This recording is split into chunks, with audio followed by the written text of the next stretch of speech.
ça fait du coup aussi 7 ans qu'on propose des produits qui sont sains, locaux et durables à base de la graine de chanvre. Donc ça peut être la graine décortiquée qui ressemble un peu à un côté noix, pignon. On a également l'huile qui est l'une des huiles les plus riches en oméga 3 et dont on a gagné le premier prix au concours européen de la meilleure huile de chanvre l'année dernière. Et également une protéine en poudre qui est une protéine complète avec tous les acides aminés essentiels comme dans la viande. Donc on voit tous les bienfaits qu'a cette plante-là en termes écologiques, à savoir ça capte plus de CO2 qu'une forêt à taille égale, ça nécessite zéro intrant, zéro phytosanitaire. Donc il y a des problèmes de santé liés à la qualité de l'air depuis petit. Ça a fait sens pour moi de me dire en fait on a une super plante qu'on cultivait localement en Alsace et qui n'existe plus. Donc, cette graine-là aujourd'hui elle est utilisée pour le domaine alimentaire. Donc elle va être vendue en magasin bio, elle va être vendue en restauration. Alors ça va du restaurant de burger au chef étoilé. Ça va être également distribué sous forme d'huile à des laboratoires cosmétiques.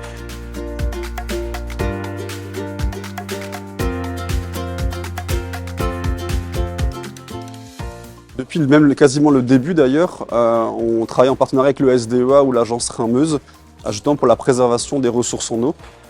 Cette plante-là, donc cette culture-là ne nécessite pas d'intrants, pas de phytosanitaire, n'a pas besoin d'irrigation non plus. Donc on va préserver les ressources en eau sans avoir besoin d'irriguer. Et surtout on va mettre aucun produit dans le sol qui ne vont pas se retrouver dans les nappes phréatiques également.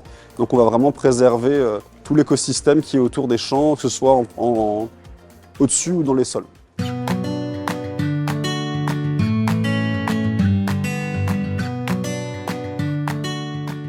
Ici, on est au Polygone et on est dans l'un des plus grands sites de production de captage de l'Eurométropole.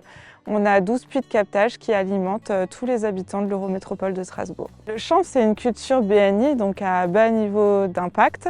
Et en fait, l'idée, c'est de mettre du champ sur les aires d'alimentation de captage pour les protéger, parce que le champ, c'est une culture où il n'y a pas d'intrants et où on n'a pas besoin d'irriguer. La filière chanvre, en lien avec la préservation de l'eau, elle est née vers 2019, où en tant que gestionnaire d'eau potable, nous étions à la recherche de cultures qui préservent l'eau, puisqu'elles utilisent peu d'intrants. Donc on a différents partenaires, notamment Bio en Grand Est.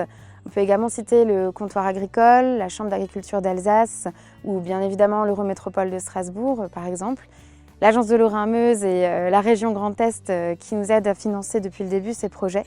Et l'idée, c'est qu'avec environ une soixantaine de partenaires, on ait pu aussi se regrouper autour d'une charte d'engagement pour la filière, avec des acteurs qui vont du champ à l'assiette, mais également dans le domaine du bâtiment, des gens de la formation.